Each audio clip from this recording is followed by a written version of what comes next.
Hello students, कैसे हैं आप सब लोग। उम्मीद करती हूँ सब अच्छे होंगे और स्वस्थ होंगे। मैं Meena Rana ICT virtual class में आपका स्वागत करती हूँ।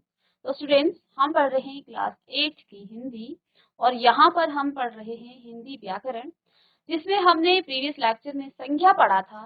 संज्ञा कहाँ से आया, बेसिकली इसके बारे में मैंने आपको बताया था कि जो शब्द है, शब्दों को हमने शब्दों के भेद बताए थे। शब्दों को ये दो भेद होते हैं, जिसमें आपके विकारी और अविकारी शब्द होते हैं। विकारी शब्द क्या होते हैं? जिनको आप क्या कर सकते हैं, चेंज कर सकते हैं, जिनका परिवर्तन हो सके। आप किसके आधार पर? लिंग के आधार पर, वचन के आधार पर और कारक के आधार पर जिन शब्दों को आप क्या कर सकते हैं, बदल सकते हैं, तो ऐसे शब्दों को आप विकारी शब्द कहते हैं।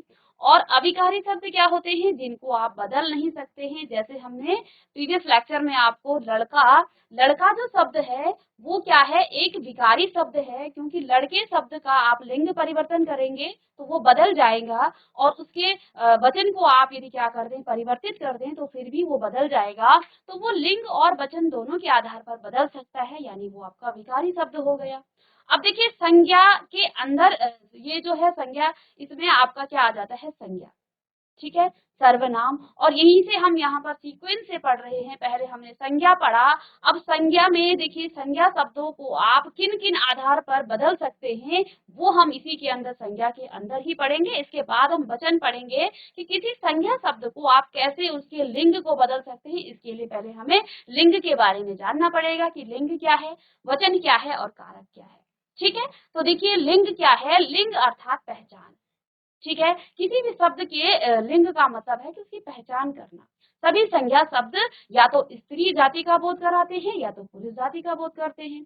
इस प्रकार हम कह सकते हैं, देखिए संज्ञा शब्द में आपका कुछ नपुंसक लिंग भी आता है, जिसमें आपके क्या होते हैं, न्यूट्रल चीजें आ जाती हैं, जो कि ना तो स्त्रीलिंग में आता है ना ही पुल्लिंग में आता है। ठीक है, तो यहाँ पर संज्ञा के अंदर आपके एक तो स्त्रीलिंग हो सकता है, जिनमें आपका, तो स्त्रीलिंग का मतलब क्या होता है? जिससे आप सभी स्त्री जाति का बोध करते हैं तो उसको स्त्रीलिंग कहा जाता है। पुल्लिंग का मतलब जिस शब्द से पुरुष जाति का बोध होता है उसको आप क्या कहते हैं? पुल्लिंग कहते हैं। संज्ञा के अंदर ही हम क्या पढ़ रहे हैं? लिंग को पढ़ रहे हैं। ठीक है, संज्ञा के अंदर ही, इस बात को ध्यान दीजिए, संज्ञा के अंदर ही हम लिंग को पढ़ रहे हैं, क्योंकि संज्ञा शब्द में आपके लिंग भी आएंगे।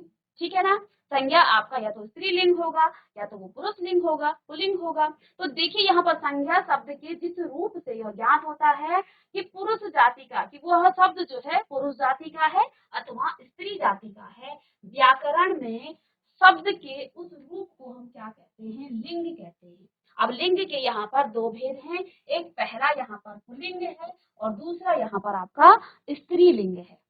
ठीक है, तो लिंग के दो भेद हो गए, पुल्लिंग और स्त्रीलिंग। तो इतना आप कॉपी कर लीजिए।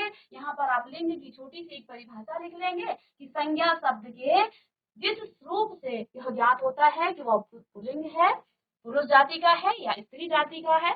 ठीक है, तो व्याकरण शब्द में उसे ही आप क्या कहते हैं? उसी को आप लिंग कहते हैं। ठीक है, चलिए अब आगे देखिए। यहाँ पर आप देख पा रहे हैं कि लड़के क्रिकेट खेल रहे हैं, लड़कियां रस्सी कूद रही हैं, कबूतर उड़ रहे हैं, कबूतरी घोंसले में बैठी है, ग्वाला दूध दूह रहा है और ग्वालिन दूध बेच रही है। तो यहाँ पर आप देख पा रहे हैं कि जो आपको वाक्य दिए हुए हैं, तो लड़के क्रिकेट खेल रहे हैं, तो ये जो लड़के हैं ये आपके पुल्लिंग है। ठीक है, ऐसी लड़कियां रस्सी कूद रही हैं, तो लड़कियां क्या है? स्त्रीलिंग में आ जाता है, यहाँ से स्त्री जाति का बोध हो रहा है। कबूतर उड़ रहे हैं, ठीक है, तो कबूतर यहाँ पर क्या है? उड़ रहे हैं। तो कबूतर में यहाँ पर कबूतरी, तो ये आपका पुल्लिंग है, कबूतरी आपका स्त्रीलिंग हो गया, ग्वाला आपका पुल्लिंग हो गया, ऐसे ही ग्वालिन आपकी क्या हो गई है? स्त्रीलिंग हो गई। ठीक है, आगे देखिए, पुरुष जाति का बोध करवाने वाले शब्द क्या कहलाते हैं? पुल्लिंग। और स्त्री जाति का बोध कराने वाले शब्द जो है, संज्ञा शब्द, क्या कहलाते हैं?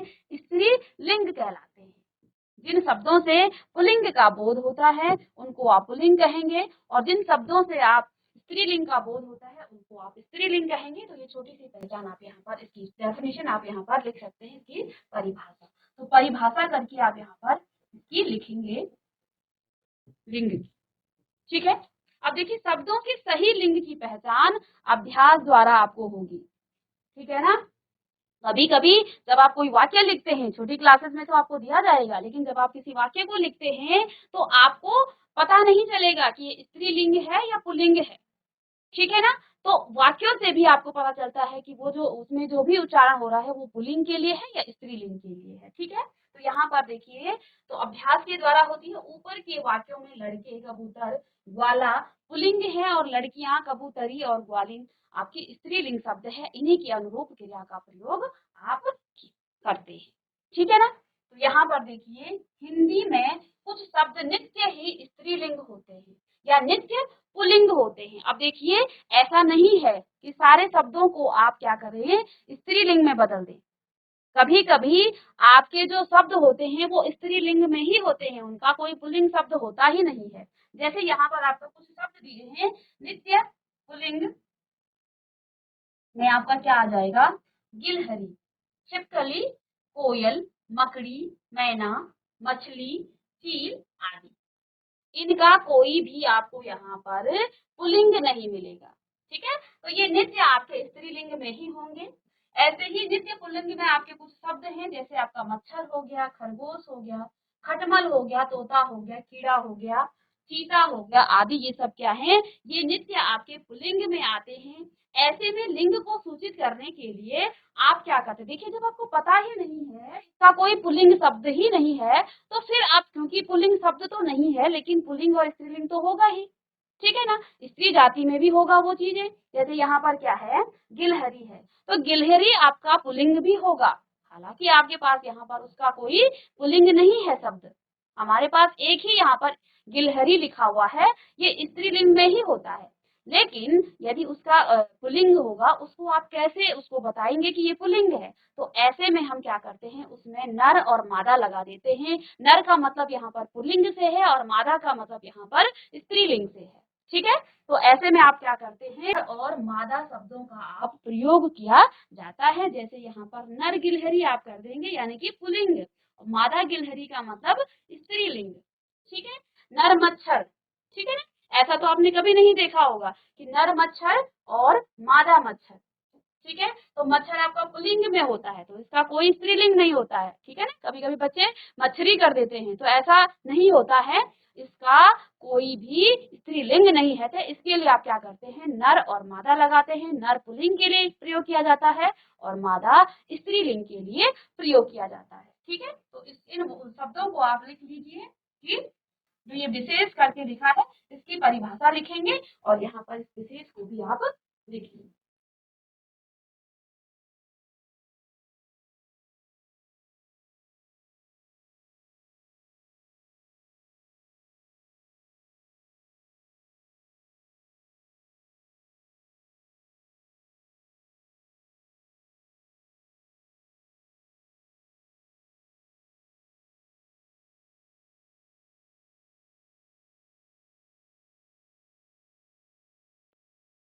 अब देखिए, लिंगों को आप कैसे परिवर्तित करते हैं ये हम देखते हैं यहाँ पर। ठीक है। तो आगे देखिए,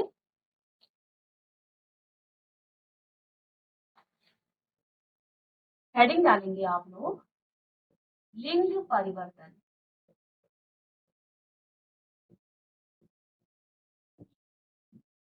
यानी कि लिंगों को आप कैसे परिवर्तित करते हैं। तो हेडिंग डालेंगे लिंग परिवर्तन।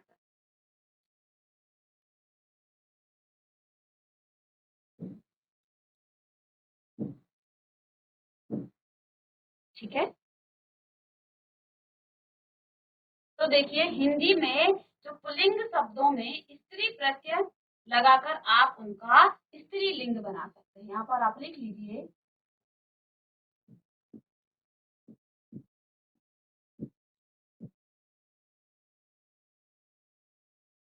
हिंदी में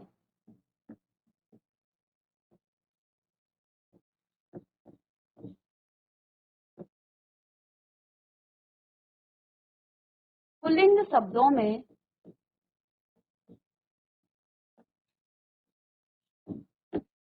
यदि आप क्या लगाएं, स्त्री प्रत्यय लगाएं, लगाकर आप उसको क्या बना सकते हैं, स्त्रीलिंग आप उसको बना सकते हैं, स्त्रीलिंग बनाया जा सकता है। ठीक है,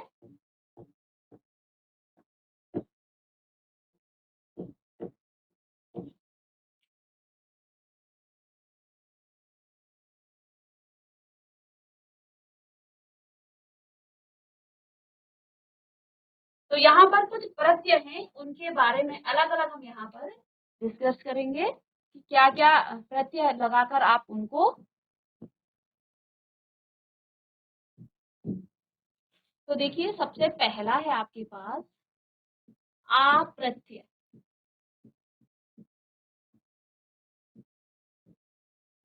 ठीक है, पहला है आपके पास आ प्रत्यय।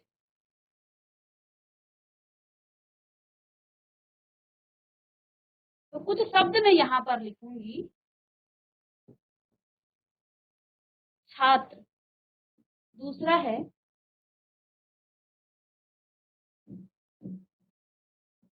आचार्य, तीसरा है सुत, चौथा है यहाँ पर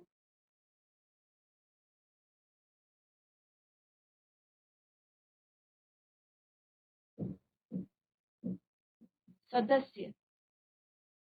ठीक है, पांचवा है अनुज, के बाद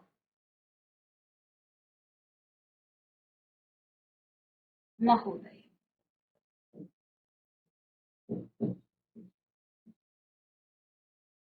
ठीक है, महोदय।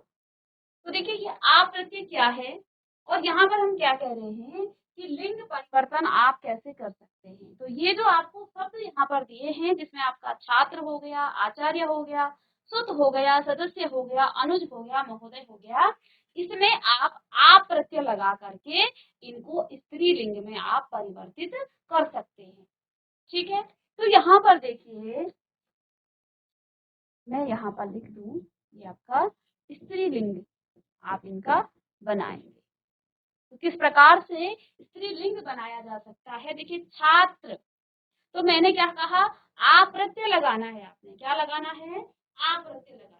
तो छात्र में यदि आप आ लगाएंगे, आ की मात्रा देखिए कहाँ लगेगा, पीछे, तो यहाँ पर क्या आ जाएगा आपका छात्रा, तो ये स्त्रीलिंग हो गया छात्र। ऐसे ही यदि आप इसका लगाएंगे आचार्य, आचार्य का मतलब जो आपका क्या होते हैं, गुरु, तो यहाँ पर आचार्य, ये इसकी स्त्रीलिंग हो गया। सुत मीन्स होता है पुत्र, तो सुता, पुत्री। ऐसे ही सदस्य, मेंबर, तो सदस्या। ठीक है, अनुज होता है आपका छोटा भाई, तो इसका स्त्रीलिंग क्या हो जाएगा, अनुजा। ठीक है, महोदय, महोदय को आप क्या लिख देंगे, महोदया। ओके, तो ये आपके क्या है, लिंग परिवर्तन है, जहां पर आपने क्या किया है, आप्रत्यय लगाया है, आप्रत्यय लगा करके आपने इनका डायरेक्ट क्या कर दिया है, इनका स्त्रीलिंग बना दिया।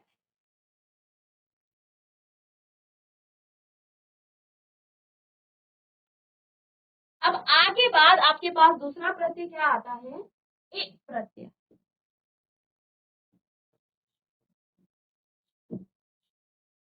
ठीक है, इसमें भी हम कुछ शब्द लिखेंगे, जिसमें आपका देव।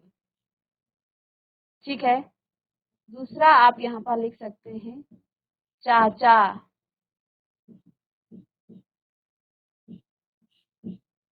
मामा। ठीक है, तो इनमें आप क्या करेंगे, एक प्रत्यय लगाएंगे, पुत्र हो गया दासी, दास हो गया,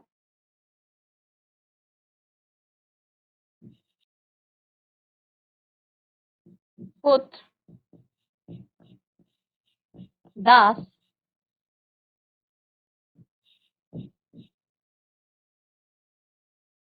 ठीक है।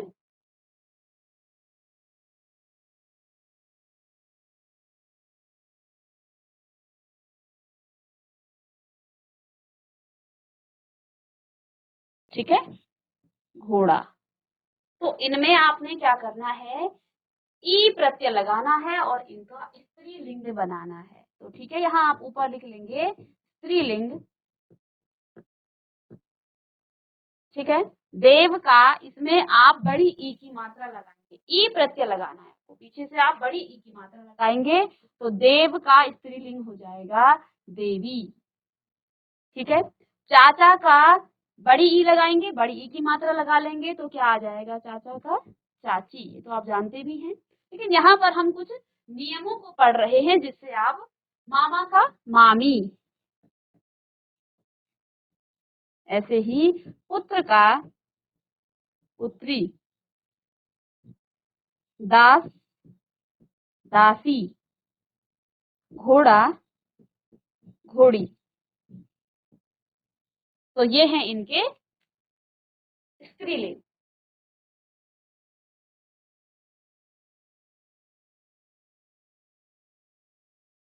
ओके, तो इस प्रकार से आप क्या करते हैं, लिंगों को परिवर्तित करते हैं। ये कुछ नियम हैं, और इसके अलावा भी मैं आपको कुछ और नियम बताऊंगी, जिससे आप इनके पुल्लिंग को स्त्रीलिंग में परिवर्तित कर सकते हैं, ठीक है।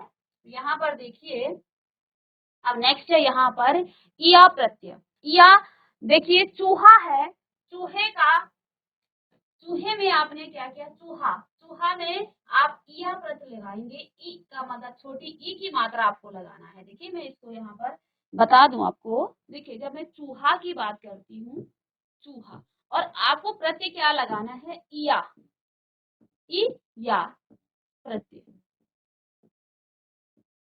ठीक है। चूहा पर आपने ई या प्रत्यय लगाना है, ई यानी कि छोटी ई की मात्रा, तो जहां आपने चू ही या, तो इया प्रत्यय लगाया, तो आपके पास क्या आ गया है, चूहिया, ठीक है ना। यहाँ पर आपका छोटी ई की मात्रा आएगा, ठीक है, छोटी ऊ की मात्रा। ओके, तो आपने क्या करना है, यहाँ पर देखिए चूहिया। अब देखिए बूढ़ा, बूढ़ा, तो बूढ़े को आपने इया पत्र क्या लगाया, प्रत्यय लगाया, तो यहाँ बड़ी ऊ की मात्रा थी, बड़ी किसकी, बड़ी ऊ की मात्रा थी, तो छोटी ऊ की मात्रा हो गई है, और यहाँ पर भी या बुढ़िया, ऐसे ही चिड़ा, चिड़िया, ठीक है। और ऐसे ही बंदर का बंदरिया हो जाएगा, डिब्बा, डिब्बे का डिबिया, बेटा का बिटिया, बछड़ा का बछिया, गड्ढा का गुड़िया, लोटा का लुटिया। तो इन शब्दों को आप लिख लेंगे कि जिनमें आप यह प्रत्यय लगाते हैं, उनके स्त्रीलिंग को आप, पुल्लिंग को आप कैसे स्त्रीलिंग में बदलते हैं। ऐसे ही अब देखिए इका, तो अध्यापक है, अध्यापक का क्या हो जाएगा, अध्यापिका, ठीक है। ऐसे ही नायक है, नायक को आप क्या लिखेंगे, नायिका, टीका लगाना है, ठीक है। संयोजक, संयोजिका, ई का, जी का, छोटी ई की मात्रा, और का, ठीक है। ऐसे ही लेखक, तो लेखिका, तो ई छोटी ई की मात्रा और का, तो लेखिका। पाठक का हो जाएगा पाठिका, ठीक है, ई का, सब में क्या आ रहा है, ई का। ऐसे ही गायक का हो जाएगा गायिका, धावक का हो जाएगा धाविका, इका, सब में क्या आ रहा है, इका। ऐसे ही सेवक का आपका क्या हो जाएगा, सेविका, वाचक का वाचिका, ठीक है। तो आप समझ पा रहे हैं, लास्ट में क्या आ रहा है आपका प्रत्यय, इका, सब में यही आ रहा है। देखिए आप जब उच्चारण इनका कर रहे हैं, तो किस प्रकार से इनका उच्चारण आ रहा है, अध्यापिका, नायिका, इका आ रहा है ना सब में, संयोजिका, लेखिका, पाठिका, गायिका, धाविका, सेविका और वाचिका, ठीक है। तो इस प्रकार से इनका आप क्या बनाते हैं, स्त्रीलिंग बनाते हैं। ऐसे ही नी और इनी, दो चीजें आपको लगानी है, नी और इनी, ठीक है। तो सिंह, तो सिंगिनी, ठीक है, सिंह या सिंहनी। शेर, शेरनी, तो क्या लगा, नी लगा, यहाँ क्या लगा, नी लगा। ऐसे ही तपस्वी, तपस्विनी, ठीक है ना, इनी लगा, यहाँ पर क्या लगा, इनी, कौन सा प्रत्यय, इनी। और यहाँ पर क्या लगा, नी प्रत्यय, यहाँ पर नी प्रत्यय, ठीक है। ऐसे ही ऊंट, ऊंटनी, तो यहाँ पर भी आपका नी प्रत्यय लगा, ठीक है। हाथी, हाथिनी, इनी, तो यहाँ पर क्या हुआ, आपने क्या किया, इनी लग गया, ई नी, हाथिनी। तो ये भी छोटी ई की मात्रा हो गई, पहले बड़ी ई की मात्रा थी, यानी कि यहाँ पर इनी प्रत्यय लगा आपका, ठीक है। यशस्वी, यशस्विनी, ठीक है, तो यहाँ पर भी आपका इनी पत्र क्या लगा, इनी प्रत्यय, इनी, यशस्विनी, ठीक है। ऐसे ही जाट, तो जाटिनी, यानी कि नी प्रत्यय लगा। स्वामी, स्वामिनी, तो इनी प्रत्यय यहाँ पर भी क्या लगा, इनी प्रत्यय। हंस, हंसिनी, तो इनी प्रत्यय यहाँ पर भी आपका लगा, और इनसे इसका क्या बना, इसका स्त्रीलिंग बना, ठीक है। ऐसे ही आनी प्रत्यय जब आप लगाते हैं तो इनसे भी आपके कुछ शब्द क्या हो जाते हैं, स्त्रीलिंग में परिवर्तित हो जाते हैं। जैसे आपने नौकर लिखा तो नौकर का क्या हो जाएगा, नौकरानी, ठीक है। यदि आपने क्या लिखा यहाँ पर, क्षत्रिय, क्षत्राणी, तो यहाँ पर देखिए आनी, आनी, आ की मात्रा और बड़ी ई की मात्रा, तो क्या आ गया, आनी, ठीक है ना। क्षत्राणी, ठीक है, नौकरानी, रुद्र, रुद्राणी, ऐसे ही देवर, देवरानी, ठीक है। सेठ, सेठानी, तो आनी यहाँ पर भी आपका आनी प्रत्यय लग रहा है। ऐसे ही आप जेठ, जेठानी, ठीक है ना। तो ये आपके क्या हो गए हैं, कुछ प्रत्यय लगाकर जिनको आप क्या कर रहे हैं, वह स्त्रीलिंग में बदल रहे हैं।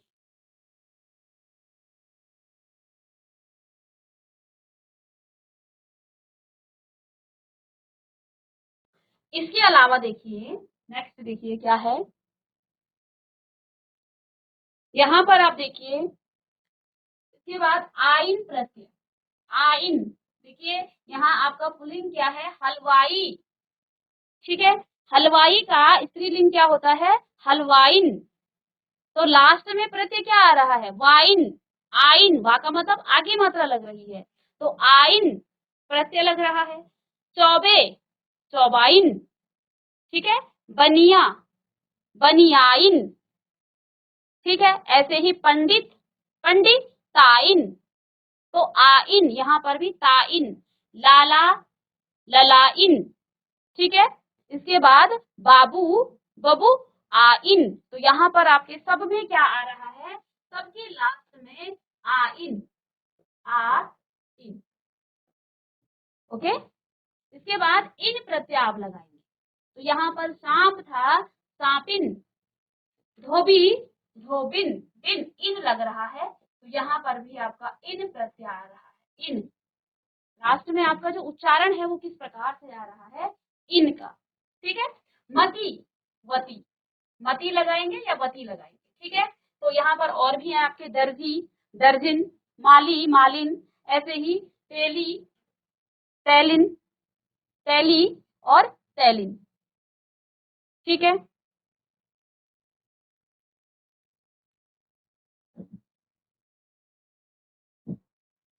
तो ये तेली हो गया, ये तेलिन। ऐसे ही सुनार, सुनारिन, तो ये सारे आपके किसमें, इन प्रत्यय में आ जाते हैं। इसके बाद मति और वती प्रत्यय आप लगाते हैं, जिनसे आपके जो पुल्लिंग है उनको आप स्त्रीलिंग में बदल देते हैं। देखिए पुत्रवान, तो पुत्रवती, तो यहाँ पर वान को वती बना दिया। बलवान, बलवती, रूपवान, रूपवती, तो मति और वति लगाकर भी आप प्रत्यय लगाकर भी आप स्त्रीलिंग में कुछ शब्दों को बदल सकते हैं। ऐसे ही धनवान, धनवती, ठीक है। तो ये स्त्रीलिंग है, ये पुल्लिंग है, ये आपका स्त्री है, ठीक है, और ये आपका क्या है, पुल्लिंग है। ओके, ऐसे ही भगवान, भगवती, गुणवान, गुणवती। तो इनमें कौन सा प्रत्यय लगा, वती। इनमें कौन सा प्रत्यय लगा, वती, ठीक है। बुद्धिमान, बुद्धिमती। इसके बाद आयुष्मान, आयुष्मती, और श्रीमान, श्रीमती। तो यहाँ पर भी आपका, यहाँ पर आपका मती, वहां आपका वती लगा, यहाँ भी वती लगा, और यहाँ पर आपका मती लगा। तो ये मती प्रत्यय लगाकर हमने इन पुल्लिंग को क्या किया है, स्त्रीलिंग में परिवर्तित कर दिया है। अब संज्ञा शब्द के कुछ स्त्रीलिंग और पुल्लिंग ऐसे होते हैं जिनको आप इस प्रकार के प्रत्यय लगाकर उनको पुल्लिंग को स्त्रीलिंग में नहीं बदल सकते हैं। जैसे उसमें कुछ यहाँ पर शब्द मैंने आपको दिए हुए हैं जिनको आप स्त्रीलिंग भिन्न भिन्न होते हैं, यानी कि इस प्रकार के प्रत्यय लगाकर आप उनको पुल्लिंग से स्त्रीलिंग में परिवर्तित नहीं कर सकते हैं। तो कौन कौन से शब्द हैं वो, पुरुष का स्त्री, इनको आपको याद करना पड़ेगा, पति का पत्नी, सम्राट का सम्राज्ञी, ठीक है, रागी, बेटा बहू, विद्वान विदुषी, पिता माता, वर वधू, इसके बाद कवि कवित्री, ससुर सास, वीर वीरांगना होगा, और अभिनेता अभिनेत्री, ठीक है। ऐसे ही आदमी का औरत। तो इन शब्दों के कोई भी प्रत्यय नहीं है, प्रत्यय लगाकर इनको आप पुल्लिंग नहीं, स्त्रीलिंग से पुल्लिंग से स्त्रीलिंग नहीं बदल सकते हैं। इनके लिए आपको क्या करना पड़ेगा, इनको, इनके शब्दों को आपने याद करना पड़ेगा,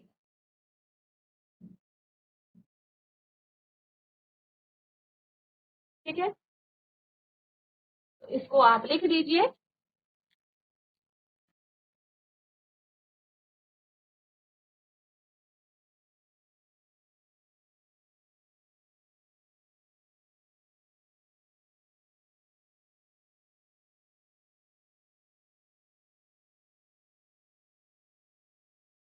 तो यहाँ पर देखिए हमने कुछ भिन्न शब्दों को भी बताया जिनके पुल्लिंग को आपने स्त्रीलिंग में बदला, ठीक है। ये भी आपने लिख लिया होगा। इससे पहले देखिए क्या हमने यहाँ पर पढ़ा, हमने आज की क्लास में यहाँ पर जेंडर यानी कि लिंग के बारे में पढ़ा। तो लिंग का मतलब क्या होता है, जिस शब्द से स्त्री जाति या पुरुष जाति का बोध होता है उसको आप लिंग कहते हैं। लिंग के दो भेद हैं, पुल्लिंग और स्त्रीलिंग। और देखिए इसके बाद यहाँ पर आपको पुल्लिंग और स्त्रीलिंग में कुछ नित्य स्त्रीलिंग और नित्य पुल्लिंग शब्दों को बताया जिनको आप स्त्रीलिंग, या यदि वो स्त्रीलिंग में है तो स्त्रीलिंग में ही रहेंगे, उनका पुल्लिंग शब्द है ही नहीं। तो ऐसे शब्दों को आप नर और मादा उनके आगे से आप प्रयोग कर सकते हैं। या नर यानी कि पुल्लिंग की बात होगी, और मादा का मतलब यहाँ पर स्त्रीलिंग से होगा। तो उनके लिए आप नर गिलहरी या मादा गिलहरी यहाँ इस प्रकार से आप लिखेंगे, ठीक है। और यहाँ पर देखिए लिंग का परिवर्तन कैसे किया जाता है। तो हिंदी पुल्लिंग शब्दों में कुछ स्त्री प्रत्ययों को आप क्या करते हैं, लगाकर स्त्रीलिंग बनाया जा सकता है, ठीक है। तो यहाँ पर आप क्या करेंगे, आ प्रत्यय लगाया और कुछ शब्द हमने यहाँ पर लिखे। आ प्रत्यय में आपके यहाँ पर हमने क्या किया, लास्ट में देखिए छात्र था, छात्र का क्या हो गया है, छात्रा हो गया है, ठीक है। ऐसे ही आचार्य था, आचार्य हो गया है, ठीक है। तो इस प्रकार से आप क्या करेंगे, इनको इसमें स्त्रीलिंग में बदलेंगे। ऐसे ही बड़ी ई प्रत्यय लगाकर, यानी कि बड़ी ई की मात्रा लगाएंगे। तो देव था, देवी, बड़ी ई की मात्रा लगी। चाचा का चाची, मामा का मामी, तो बड़ी ई की मात्रा यहाँ पर आपने लगाई। ऐसे ही और भी कुछ शब्द थे जिसमें आपके आ प्रत्यय हो गया, बड़ी ई प्रत्यय हो गया, इसके बाद आपका इया हो गया, इका हो गया, नी और इनी, इसके बाद आनी और आनी प्रत्यय हो गया जिसमें आपके नौकरानी आ जाता है, ठीक है। फिर आइन, इन और मति और वति प्रत्ययों को हमने यहाँ पर लगा करके पुल्लिंग को स्त्रीलिंग में बदला। इसके अलावा कुछ ऐसे शब्द होते हैं जिनको प्रत्यय लगाकर आप स्त्रीलिंग में परिवर्तित नहीं करते हैं, उनके कुछ अलग से ही शब्द होते हैं, इनको तो आप याद कर लेंगे। तो बच्चों यहाँ पर हमने संज्ञा के अंदर आज लिंग के बारे में पढ़ा। जैसा कि हम जानते हैं संज्ञा शब्द क्या है, संज्ञा एक विकारी शब्द है जिसका क्या होता है, परिवर्तित हो जाता है। वो लिंग के किसमें, लिंग के आधार पर हो सकता है, वचन के आधार पर हो सकता है और कारक के आधार पर हो सकता है। तो देखिए संज्ञा के अंदर ही हम इन चीजों को पढ़ रहे हैं, ठीक है। इसके बाद हम कल की क्लास में वचन पढ़ेंगे और फिर कारक पढ़ेंगे। इसके बाद हम सर्वनाम पढ़ेंगे किसमें, विकारी शब्द में, ठीक है। तो मिलते हैं नेक्स्ट लेक्चर में, तब तक के लिए thank you and have a nice day.